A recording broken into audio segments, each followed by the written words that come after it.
ሰላም ቤተሰቦች እንዴት ናችሁ? በሽር ነኝ።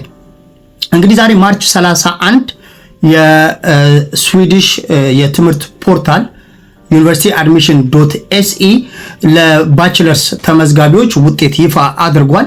ስለዚህ ኮንዲሽናሊ አድሚትድ የሆናችሁ እህት ወንድሞቼ እንኳን ደስ አላችሁ ለማለት ፈልጋለሁ። ከዛ በተጨማሪ እንደሚታወቀው እንግዲህ የባችለር ዲግሪ ስታመለክቱ ስኮላርሺፖች ብዙ አላገኘንም። ስለዚህ ስኮላርሺፕ እጥረት ነበረባችሁ ብዬ አስባለሁኝ።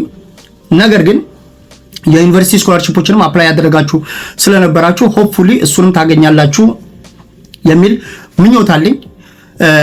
ነገር ግን ከዚህ በኋላ ኔክስት ስቴፕ ምንድነው የሚለውን ከዚህ በፊት የሰራሁት ቪዲዮ አለ።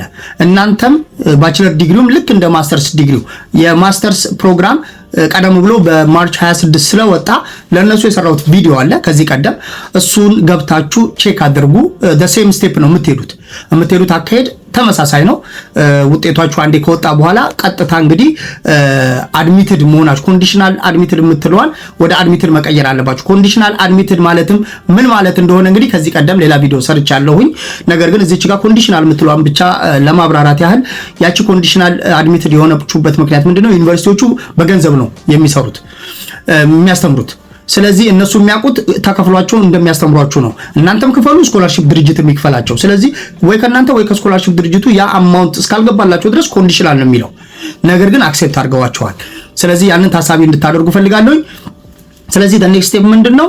ክፍያ መክፈል ካለባችሁ በራሳችሁ የምትሄዱ ሰዎች ራሳችሁ መክፈል፣ ስኮላርሺፕ የምትጠብቁ ደግሞ ልክ ስኮላርሺፑን ስታገኙ ያንን ስኮላርሺፕ ሌተር ከያዛችሁ በኋላ የስዊዲሽ ሬዚደንስ ፐርሚት ነው የምታመለክቱት። ፉል ታይም ፕሮግራም ያመለከታችሁ 30 ክሬዲት እና ከዛ በላይ ያመለከታችሁ ሰዎች የምታመለክቱት ሬዚደንስ ፐርሚት ነው። ሬዚደንስ ፐርሚት እንዴት አፕላይ እንደምታደርጉ አሁንም ቪዲዮ ሰርቻለሁኝ፣ ፕሊስ ቼክ አድርጉት። ከዚህ ውጪ ማለት የምፈልገው ምንድነው አጫጭር ኮርሶችን አመልክታችሁ ያገኛችሁ ኮንዲሽናሊ አድሚትድ የሆናችሁ ሰዎች የእናንተ አካሄድ ይለያል። የእናንተ አካሄድ እናንተ ቪዛ ነው አፕላይ የምታደርጉት። ስለዚህ ቪዛ እንዴት አፕላይ እንደምታደርጉ ቀጣይ ቪዲዮ እሰራላችኋለሁ። እንግዲህ ከወዲሁ ሁላችሁንም መልካም እድል ልላችሁ እፈልጋለሁ። ያለፋችሁ ሰዎች ደግሞ ኮንግራቹሌሽንስ ማለት እፈልጋለሁ። በጣም ደስ ብሎኛል ስላለፋችሁ ሁላችሁም። እንግዲህ በቀጣይ ቪዲዮ እስከምንገናኝ ያው ቸርን ሰንብት።